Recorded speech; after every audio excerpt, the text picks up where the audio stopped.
everyone and welcome. Today we want to talk to you about the process we use to prepare a UN flag for display. Speaking with you today is Jessica Stevenson, the collection registrar, and Sarah Coates, the public programmer from the Royal Canadian Regiment Museum. Here at the museum, we recently refurbished part of our galleries, and this included a new section on the United Nations. As part of this section, we wanted to include 2 UN flags from our collection.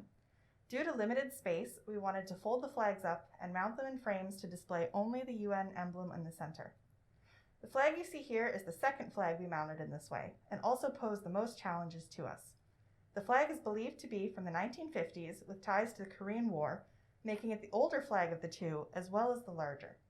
The flag is made of silk, and you can see here it has seen better days. It has significant fading, discoloration, and tearing. This means that in our quest to fold it up and mount it, we had to be extremely cautious with our handling to try and limit the stress put on the material. To begin, we started with stabilizing some of the tears.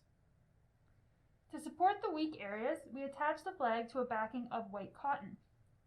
Then, using a combination of stitches recommended by the Canadian Conservation Institute, we carefully attached the flag to the backing. We used a very fine needle and silk thread to complete this stabilization. Some of the staining made the fabric very brittle, which we had to consider as we prepared it for display. Here we are actually getting ready to mount the flag. So we had to flip it over was one of the first things we had to do. Yes, because we are actually mounting with the back side out, since the color is significantly better on that side. So we used a roll to help flip this delicate flag over because it took less strain on the material itself. So here we are unrolling it to show that back side, which is the area that we'll be folding inside. We used square pieces of card wrapped in foam to support the shape we wanted, which was the UN emblem in the center of the flag.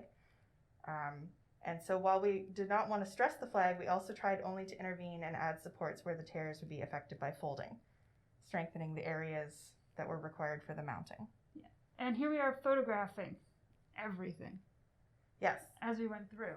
So part of the conservation process involves documenting everything so that we would know once it was mounted what kind of sections were teared and which sections were repaired.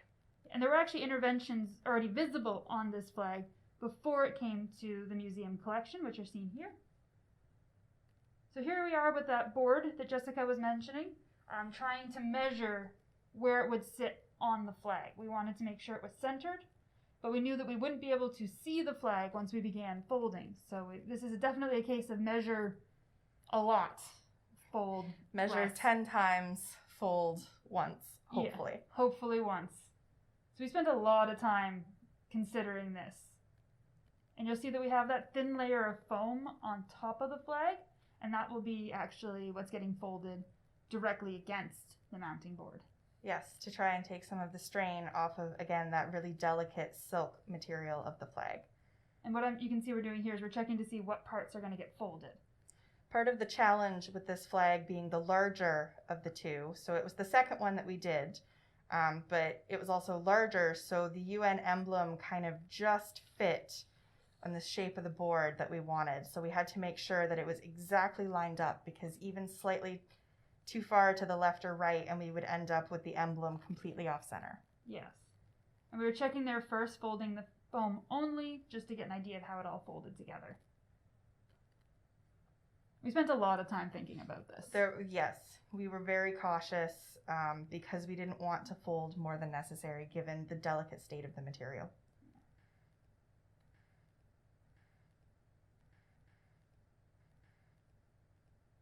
This is our checking again to see where exactly we had lined up the board with the UN emblem, trying to get it just perfectly centered.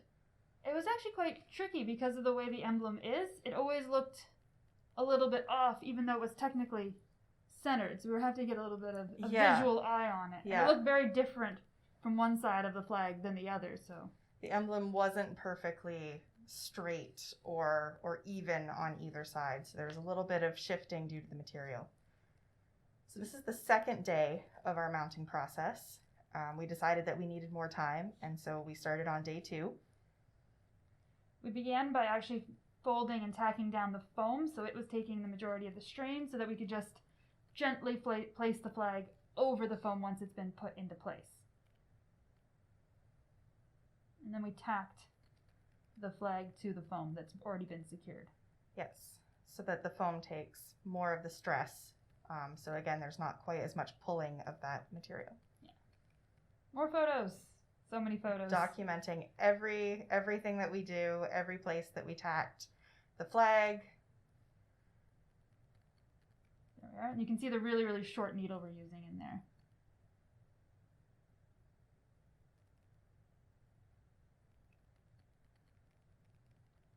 And the threads we're using, we actually have to unply them. So you'll see one of us at a lot of times in the background. And it's hard to tell what we're doing in this camera angle, but we're splitting threads. Yeah, pulling the threads so that we were only using one thread, sort of the thinnest possible. Yeah. Yeah. Oh yes, we did find a spot on one of the folds that was a crack that we needed to stabilize before we continued. Yes, because we ended up realizing that it was going to be right along that fold line, and we wanted it to be secure before we moved on. Yeah, you can see Jessica there. Yep. There I am pulling all the threads apart so that Sarah's using the thinnest possible. And so at this point, we're almost done. So close. This is just the last kind of section that we have to fold in. And then the last thing that happens before mounting is we added the object label tag. So we use a piece of fabric strip and we write the object ID on it. And then we attach it using a special stitch to just the outside section. There I am sewing the object label on it. So this way it's supposed to be kind of the least amount of thread possible to attach this tag. And so ideally it can be removed easily. And it's also in a place where we can very easily shift it out of the framing to check the object ID tag to know what number it is if we needed to do so. Yeah, everything that we did to mount this flag, we were making it so that it should be easily reversible, easily removable. That's sort of the main idea as you're going through. You want to mount it and make it look good, but you also want to make sure that what you've done can be undone in the future if it's needed to be done. And we're just doing the final tack downs here, getting it ready. At this point, we're very fingers crossed that everything is straight because we haven't seen it since we put the board on it. Yes, and that silk material is very slippery. We're very, very cautious that it hasn't shifted too much while we're pulling and folding. Yes.